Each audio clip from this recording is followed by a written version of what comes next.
The time has come? Well, not yet, but you never know. Let's talk about it. Maybe you saw it in my shorts that I am starting a countdown of my visa expiration. It expires in a little bit more than 2 months, and every single year in Hungary it was something new was happening. Even though I was absolutely happy to come here in the beginning, then it just changed. But let's start from the beginning. In 2017 I came here with the Stipendium Hungaricum. You probably heard about it. This program already exists for 10 years, but at that time it was maybe like its second or third year. I was one of the first one, let's say. And at that point I just came with my friend. We were here to have fun. Even at that time it wasn't easy to come to Europe from Russia. You still have to undergo the visa process. The flight was expensive. So for us, the possibility of studying in European country, even just for one semester, it was something.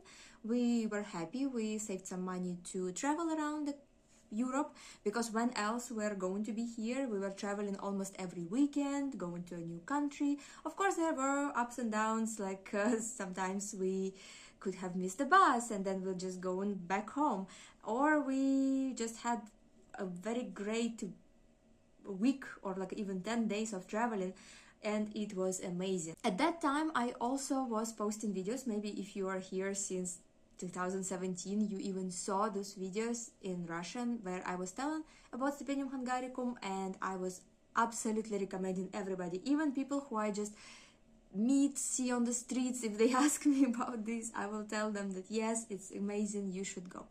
By the time things changed, after that I finished just one semester. I decided to come back. Why? Because I met the love of my life, and I decided that I need to come back to the country to study, to be near him, and I did. In 2018 I also applied for Stipendium Hungaricum, got accepted, and I arrived to the country.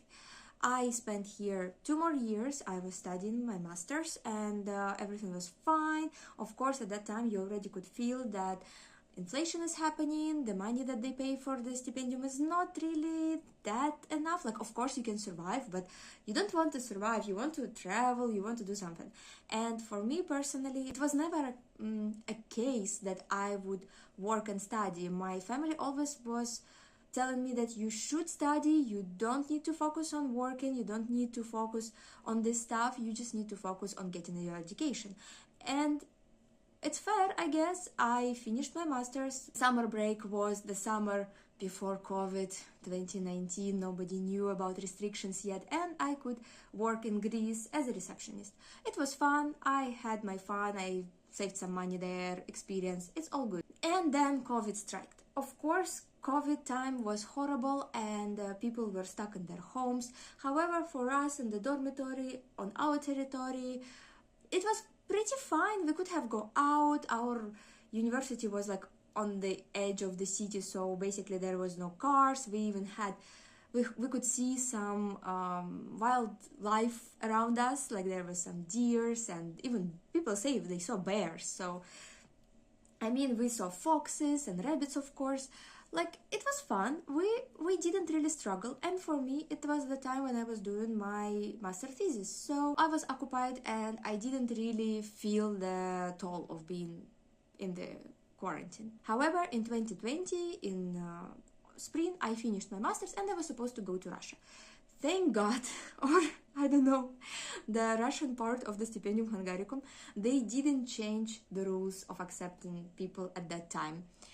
I was so mad when they did, but at that time they didn't, and I still could have applied for PhD here in Hungary for the Stipendium Hungaricum without actually being a university student in Russia, and that helped me. I could just apply directly. I was even here while I was applying. It was all online process, and I got it as well. I came back here in 2020 for my PhD program. That's a different discussion why the PhD program was maybe too early for me, and not because it was too hard, I couldn't follow the study or anything, because there is no actual study, you just do the research. But the problem is I didn't know what to expect, and even people who I knew and they did have PhD or like they were studying PhD, they couldn't say anything indifferent because they were in different universities, different faculties, so you know each program is different. So basically the lack of knowledge in this area brought me to the point that I had to change my thesis topic, my dissertation topic, because I figured that the one I had before is trash. After that I changed my supervisor, not because of me, actually the supervisor was changed because of the merging of universities happening at that time. I wasn't mad about it as well, because my new supervisor turns out became the guy who was my supervisor in master's degree, and I was totally comfortable working with him, so it was fun. I think I realized what PhD is and understood the point of PhD and everything like that only by the third semester. But before, of course, because it was still COVID time, I lacked a lot of experience. Like for example, I didn't have as much possibilities to go on the conferences, like you know, this cool stuff when you go get together with interesting people, get to know them and shit like this. You didn't have it. Well, I didn't have it because it was the COVID time and everything was online. Of course you can still maintain this kind of communication online, but at that time I just wasn't doing that, also because probably the lack of knowledge and understanding the purpose of PhD. Anyway, I finished it. It was successful. I finished it in time. It still has its own dramatic story, so if you want my horrible story in PhD, I have it. I will probably make another video about it. But eventually, when I was on my finishing year, I applied for a job. It was a part-time job in a local Photoshop place. It was so fun. It was the funniest experience, the best experience. I'm still in love with the shop, but unfortunately I had to go. They let me go. It just happened in the same time, and what I had the possibility to stay in the country is to find a job. Of course, I was looking for a job since I finished my second year at university, because I understood that I don't have that much time. I need to look for something. However, every time I find some option, they want somebody for full-time, and I cannot work on full-time as a PhD student, which is understandable. But the irony is that when I was able to work as a full-time after I finished my master's and I was looking for some job, they told me, oh no, actually we want somebody part-time. So like, make up your mind. And as soon as I finished PhD, I also started seeing that companies only want people who work or can work part-time, because they don't want to make their documents, maybe it's too complicated, the government is changing requirements for different types of visa, there is totally eliminated work visas now, and it became harder and harder to stay in the country. So eventually I had to do the family reunion visa, and now I am here on family reunion with my husband. He's working here, so everything's supposed to be fine.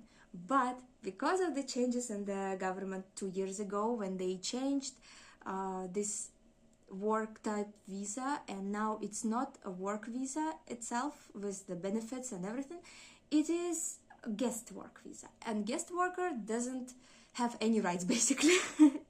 I mean, you cannot stay as the wife of a guest worker. So for me, the option is either to find a job myself, maybe became the independent entrepreneur, or just go back.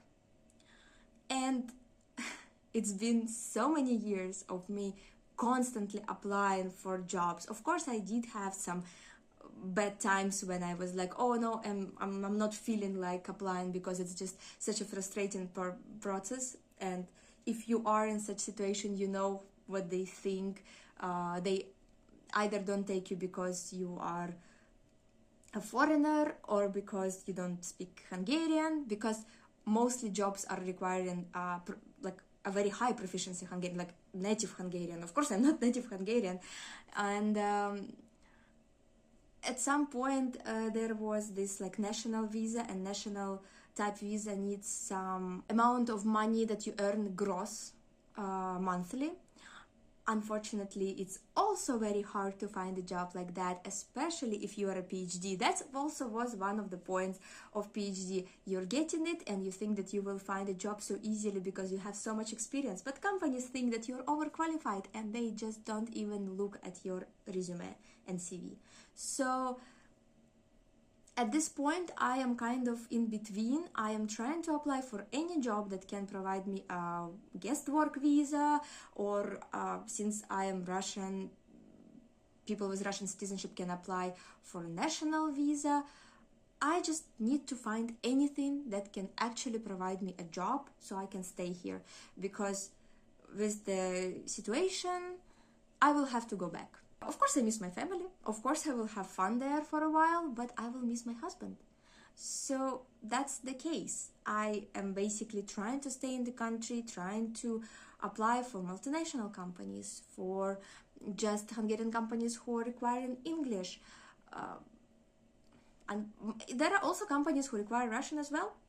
All of them stay silent. I'm not sure what to do anymore, and that's a short version of like a summary of my situation at this point. I have 2 months, and if you're interested in like more stuff that will happen to me as an immigrant trying to stay in the country, I don't know, follow the page and like check out some shorts. Maybe you will have fun with that. Maybe you're also an immigrant and you're just having fun of other people suffering, going through the same process as you are. I don't know. Anyway, if you have any questions about visas, maybe some university stuff, Studium Hungaricum, you can ask questions in the comments and maybe I will even make a video about it. So, see you next time. Bye!